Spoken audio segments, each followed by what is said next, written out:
എത്ര ആളുകൾക്കാണെന്നറിയോ വലിയ പൊരള്, എത്ര ആളുകൾക്കാണെന്നറിയോ ഒരുപാട് സൗന്ദര്യമുള്ളത്. പക്ഷെ മനസ്സമാധാനം മാത്രം പലരെ ജീവിതത്തിലുള്ളത്. ഞാൻ അവസാനിപ്പിക്കുക. ആ ബന്ധങ്ങളിൽ ഏറ്റവും പവിത്രമായ മറ്റൊരു ബന്ധമാണ് ഭാര്യ ഭർത്താക്കന്മാർ തമ്മിലുള്ള ബന്ധം. ഈ ദുനിയാവിൽ എനിക്ക് കിട്ടിയ ഒരുപാട് ബന്ധങ്ങൾ, ഞാൻ വാപ്പയായത് കല്യാണം കൊണ്ടാണ്, ഞാനൊരു അളിയനായത് കല്യാണം കൊണ്ടാണ്, ഞാനൊരു മരുവനായത് കല്യാണം കൊണ്ടാണ്, എനിക്ക് എൻ്റെ ജീവിതത്തിലേക്ക് ചേർത്ത് നിർത്താൻ പറ്റുന്ന രക്തബന്ധം കിട്ടിയത് എൻ്റെ വിവാഹം കൊണ്ടാണ്. അതുകൊണ്ട് തന്നെയാ അള്ളാന്റെ പ്രവാചകൻ പഠിപ്പിച്ചതും ആണുങ്ങളിൽ ഏറ്റവും നല്ലോനാരാ? കപ്പട മീശ, 6 പാക്ക് ബോഡി, 6 ശമ്പളം, പടപട പൊട്ടുന്ന ബുള്ളറ്റ്. ഓനെ നോക്കിയിട്ട് നാട്ടിലെ ചില പെണ്ണുങ്ങൾ അറിയും, എൻ്റെ ഭാഗ്യാട്ടോ അങ്ങനത്തെ ഒരുത്തനെ കിട്ടി, എന്ത് കാണാനെന്ത് രസാന്ന്. ഓളം ഇങ്ങോട്ട് നോക്കിയിട്ട് പറയും, നിങ്ങൾക്ക് അറിയായിട്ടാ മുതലിന്റെ സ്വഭാവം, ഒരു 5 പൈസക്കും പറ്റൂല. ആണുങ്ങളിൽ ഏറ്റവും നല്ലോൻ നാട്ടുകാരുടെ ഇടയിൽ വിലയുള്ളവനല്ല, എൻ്റെ വില തീരുമാനിക്കേണ്ട നിങ്ങളല്ല. നിങ്ങൾ എനിക്ക് 1 കോടി റുപ്യ വില ഇട്ടാലും ഞാൻ മഹർ കൊടുത്ത് കെട്ടിക്കൊണ്ടുവന്നൊരു പെണ്ണുണ്ട്, ഓള് തരുന്നതാ എൻ്റെ വില. നമ്മളെ കൂട്ടത്തിൽ കുറേ ആണുങ്ങളുണ്ട്, നാട്ടിൽ ഭയങ്കര വിലയാ.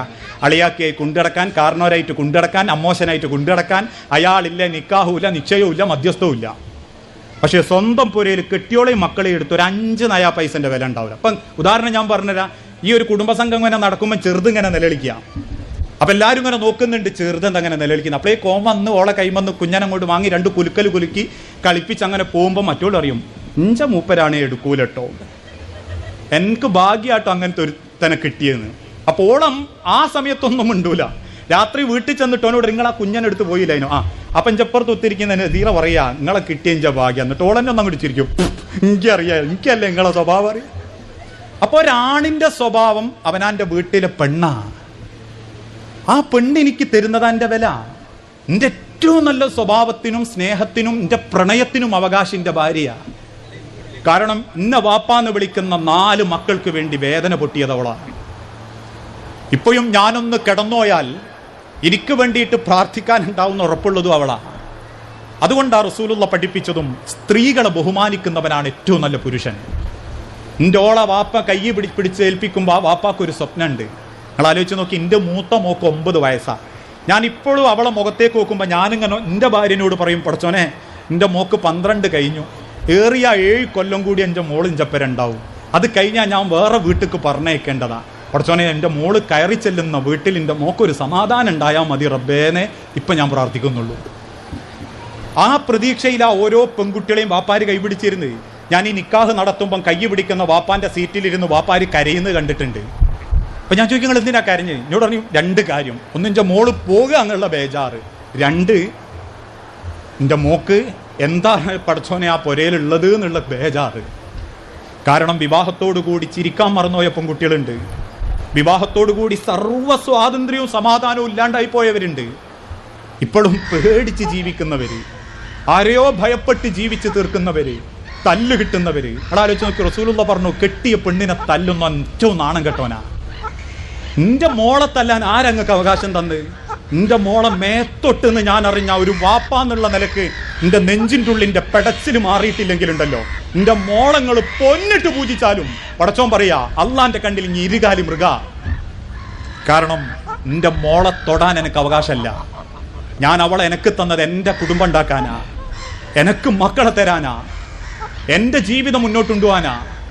അതുകൊണ്ട് തന്നെയാണ് പ്രവാചകൻ സല്ലല്ലാഹു അലൈഹി വസല്ലം പറഞ്ഞതും, നിങ്ങളിൽ ഏറ്റവും നല്ലവൻ അഹ്സനുക്കും ലിനിസാഇക്കും, നിങ്ങളുടെ ഭാര്യമാരോട് ഏറ്റവും മര്യാദക്ക് പെരുമാറുന്നവനാണ്, ഏറ്റവും സ്നേഹത്തോടു കൂടി പെരുമാറുന്നവനാണ്. അതിന് ഈ സാധുക്കൾക്ക് അവകാശമുണ്ട്. കാരണം ഇപ്പോഴും ഓല് നിങ്ങൾ എത്തേച്ച് പോകാത്ത എന്താണെന്നറിയോ? അത് നിങ്ങളെ പേടിച്ചിട്ടയക്കല, ഓലെ വാപ്പനെയും ഇമ്മനെയും പേടിച്ചിട്ട് സങ്കടപ്പെടുത്തണ്ടെന്ന് കരുതിയിട്ടാണ്. ഇറങ്ങിപ്പോണമെന്ന് 1000 തവണ നെഞ്ചിൻ്റെ ഉള്ളിൽ തോന്നിയാലും അത് പോകാത്തത് നമ്മൾ പിന്നെയും ഒലിപ്പിക്കുന്ന സ്നേഹത്തെ പ്രതീക്ഷിച്ചിട്ടല്ല, തിരിച്ചു ചെന്ന അവരെ വാപ്പയമ്മയും കരയല്ലോ എന്നുള്ള പേടിയോണ്ടാ. നോക്കാൻ ഒരാളില്ലാണ്ടായി പോകുമോ, ആങ്ങളൊക്കെ ഒരു ഭാരാകുമോ എന്നുള്ള സങ്കടം കൊണ്ടാ. അതുകൊണ്ട് തന്നെയാ റബ്ബ് പറഞ്ഞതും, ആ സ്ത്രീ എന്ന സൃഷ്ടിയെ പടച്ചോൻ എൻ്റെ ശിക്ഷണത്തിൽ തന്നത് അവളെ ഭരിക്കാനല്ല, അവളെ സ്വപ്നത്തിന് നിറം കൊടുക്കാനാ, അവൾക്ക് ധൈര്യം കൊടുക്കാനാ, അവളെ സ്വപ്നത്തിന്റെ കൂടെ നിന്ന് പറക്കാനാ. മഹാനായ റസൂലുള്ളാഹി സ്വല്ലല്ലാഹു അലൈഹി വസല്ലമനെ നോക്കി നിങ്ങൾ. അള്ളാഹുവിന്റെ പ്രവാചകൻ വിവാഹം കഴിച്ചതിനെ പറ്റിയേ എല്ലാവർക്കും അറിയും, മാപ്പിളാർക്കും അറിയും. അതിപ്പോൾ എനിക്കും അങ്ങനെ തന്നെയാ.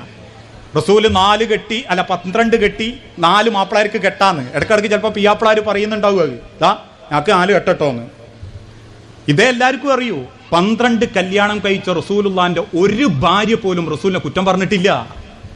ഇത് 12 കെട്ടിയ പ്രവാചകനെ ഒരു ഭാര്യ പോലും അത് ശരിയായില്ല നബിയേ എന്ന് പറയുന്ന ഒരു സ്വഭാവം റസൂലിന്റെ ഇല്ല.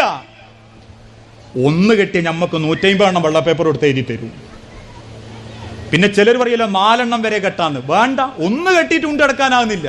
ഒരു നല്ല സ്വഭാവം ഒക്കെ കൊടുക്കാൻ പറ്റണില്ലെങ്കിൽ ഓനോട് പിന്നെ 2ഉം 3ഉം കെട്ടിക്കോളാനല്ല ഇസ്ലാം പറഞ്ഞത്. തന്റെ പെണ്ണിനോട് ഏറ്റവും നീതിയിൽ പ്രവർത്തിക്കുന്നവല്ലേ. ഒരിക്കൽ നബി സല്ലല്ലാഹു അലൈഹി വസല്ലം ഹഫ്സ ബീവിന്റെ വീട്ടിൽ നിന്ന് മധുരമുള്ളൊരു തേൻ മിക്സാക്കി എന്തോ ഒന്ന് കിട്ടി. ഉടനെ റസൂൽ അത് തിന്ന സമയത്ത് ഹഫ്സ ബീവിനോട് പറയും, ഹഫ്സ ആയിഷക്ക് കുറച്ച് തരുമോ? വേഗം ഹഫ്സ ബീവി ഒരു പാത്രത്തിൽ ഇട്ട് കൊടുക്കും. റസൂൽ ആയിഷ ബീവിന്റെ അടുത്തെന്ന് പറയും, ഇന്ന് ആയിഷ എനിക്ക് ഹഫ്സ തന്നതാ. ഹഫ്സ എന്ന പേര് കേട്ടതും ആയിഷ റളിയല്ലാഹു തആല അൻഹ ഒറ്റ തട്ട് കൊടുത്തിട്ട് പറഞ്ഞു, എനിക്കറിയാം നബിയെ, അല്ലെങ്കിൽ നിങ്ങൾക്ക് ആ കുള്ളത്തിനോട് ഇച്ചിരി ഇഷ്ടം കൂടുതലാ. അപ്പൊ റസൂൽ ഒന്നും മിണ്ടിയില്ല. കാരണം ഹഫ്സ റളിയല്ലാഹു തആല അൻഹ കുറച്ച് ഉയരക്കുറവുണ്ടായിരുന്നു. നബി കുനിഞ്ഞിരുന്ന് ആ പൊട്ടിപ്പോയ പാത്രങ്ങൾ ഇങ്ങനെ എടുത്തു വെക്കുമ്പോൾ ആയിഷ ബീവിക്ക് ഭയങ്കര സങ്കടം. ആയിഷ ബീവി ഓടി വന്ന് ചോദിക്കും, റസൂലേ നിങ്ങൾക്കൊന്നെന്നെ ചീത്ത പറഞ്ഞുകൂടായിനോ? ഇല്ല, എന്നെ ഒന്ന് തല്ലെങ്കിലും ചെയ്തുകൂടാ നബിയെ? റസൂൽ പറഞ്ഞു, ആയിഷ അങ്ങനെ ഞാൻ ചെയ്താൽ ഞാൻ എങ്ങനെയാ ആയിഷ ഒരു നല്ല ഭർത്താവാകുക? എന്നിട്ട് റസൂൽ ഇങ്ങനെ എഴുന്നേറ്റ് നടക്കുമ്പോൾ പറയും, ആയിഷ ഈ പൊട്ടിപ്പോയ പാത്രം ഹഫ്സൻ്റെതാ, അതോട് ക്ഷമിക്കും. പക്ഷെ നീ നശിപ്പിച്ച ഭക്ഷണം അതിൻ്റെ കണക്ക് പടച്ചവനോട് ഇങ്ങി പറഞ്ഞിട്ടോ ആയിഷ ഞാൻ ഏറ്റെടുക്കൂല. ആയിഷ ബീവി വീണ്ടും പൊട്ടിക്കരിഞ്ഞു ഇന്നാ.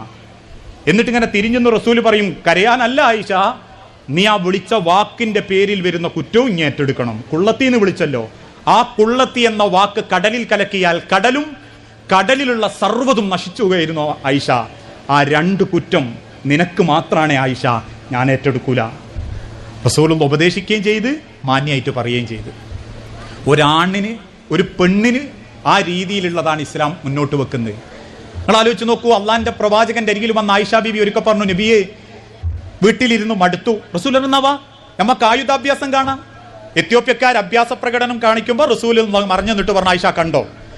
ആയിഷ ബീവി റസൂലിന്റെ തോളത്ത് ഇങ്ങനെ താടി അമർത്തി വെച്ച് കുറേ കാണും. റസൂലിന് തോളിങ്ങനെ വേദനിക്കും. റസൂൽ ചോദിക്കും, ആയിഷ മതിയോ? ആയിഷ ബീവി പിന്നീട് പറഞ്ഞു, റസൂലിന് എന്നോട് എത്ര ഇഷ്ടമുണ്ട് എന്ന് അറിയാൻ വേണ്ടി ഞാൻ വീണ്ടും ഞാൻ താടി അമർത്തി റസൂലിന്റെ തോള് വേദനയാക്കാൻ തുടങ്ങി. മണിക്കൂറുകൾ നിന്നിട്ടും തോളം നനക്കാതെ റസൂൽ അവിടെ നിന്നു. അന്ന് എനിക്ക് മനസ്സിലായി എൻ്റെ ഹബീബ് എത്രമാത്രം എന്നെ സ്നേഹിക്കുന്നുണ്ട്. ആലോചിച്ച് നോക്കൂ. എന്നാൽ അതേ സ്ഥാനത്ത് നമ്മളെ ഇന്നത്തെ സാഹചര്യത്തിൽ ചില ഷോപ്പിലൊക്കെ പോകുമ്പോൾ കാണല്ലേ, ഭാര്യന്റെ കൂടെ ഭർത്താവും രണ്ടാളൂടിയ വരുമോ, ഒന്നെടുത്തിട്ട് രണ്ടാമത്തേന് നോക്കുമ്പോൾ തന്നെ പിടയ്ക്കുന്നത് കാണാം. 3ാമത്തെ ആകുമ്പോഴേക്ക് കണ്ണുരുട്ടല്, 4ാമത്തെ ഉള്ളത് ഏതെങ്കിലും ഒന്ന് എടുത്തു പോരും. കൂടെ നിന്ന് സഹകരിക്കാത്തവര്, ഒരു സമാധാനം കൊടുക്കാത്തവർ. ഞാൻ നാളെ ഒരു കുടുംബത്തിൽ ഒരു പ്രശ്നം ഉണ്ട് എന്ന് കേട്ടിട്ട് ചർച്ച ചെയ്യാൻ പോയപ്പോൾ കുടുംബത്തിലെ അമ്മ പറയാണ്, ആ കുട്ടിക്ക് കുട്ടിക്കളി മാറിയില്ല. ഞാൻ ചോദിച്ചു അതെന്താ അങ്ങനെ?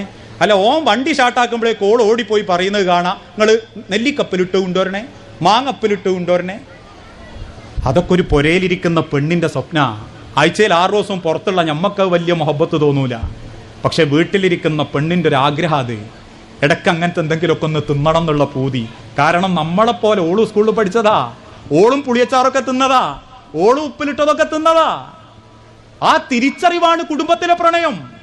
അല്ലാണ്ട് കുടുംബത്തിലെ ദീന് എന്ന് പറഞ്ഞാൽ നിസ്കരിക്കുക, നോമ്പ് നോൽക്കുക, ഇത് മാത്രമല്ല. അത്രേ ഉള്ളൂ ചിലർക്ക് ദീന് എന്ന് പറഞ്ഞാൽ. നല്ല ദീനീ കുടുംബ, പക്ഷെ ആ പോരയിൽ ഒരു സമാധാനം ഉണ്ടാവില്ല, ഒരു ചിരി, ഒരു തമാശ, ഇതൊന്നും ഉണ്ടാവില്ല. ദീനീ കുടുംബാന്നാ പറയുക. എന്താ ദീനീ കുടുംബമാണുള്ള കാരണം? വാപ്പ നേരെ പള്ളിയിൽ പോകുന്നു, നിസ്കരിച്ചു വരുന്നു, മൂപ്പര് പോകുന്നു വരുന്നു, ഉമ്മ കുപ്പായെടുത്തെടുത്ത് നിസ്കരിക്കുന്നു, നിസ്കാരത്തുന്നു, സലാം വീട്ടുന്നു, ഖുർആൻ ഓതുന്നു, ഇത്രേ ഉള്ളൂ. ഭക്ഷണം കഴിക്കുമ്പോൾ പോലും 4 വർത്താനം തമാശ പറഞ്ഞ അങ്ങനെയല്ല ഇസ്ലാം. കുടുംബത്തിലെ ദീന് എന്ന് പറഞ്ഞാൽ പരസ്പരം കൊച്ചരിയണം, പരസ്പരം അങ്ങിട്ടിട്ട് കൊടുക്കണം, ചിലപ്പോൾ തമാശ അറിയണം. റസൂൽ പറഞ്ഞിട്ടില്ലേ? അള്ളാന്റെ റസൂൽ ഓട്ട മത്സരം നടത്തിയിട്ടില്ലേ?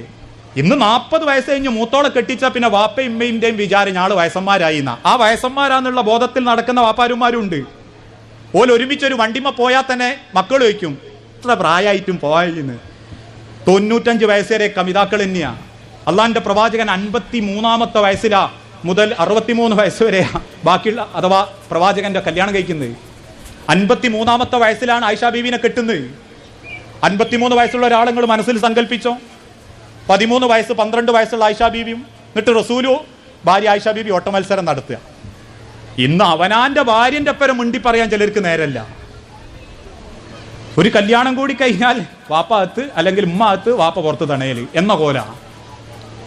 ഓരോ സെക്കൻഡും ആസ്വദിക്കണം. മരിക്കുന്നവരെ നിങ്ങൾ പത്രത്തിൽ വായിച്ചില്ലേ, 68 വയസ്സുള്ള ഒരു വാപ്പയും ഉമ്മയും ഒളിച്ചോടിയെന്ന് പത്രക്കാരാഘോഷിച്ചു.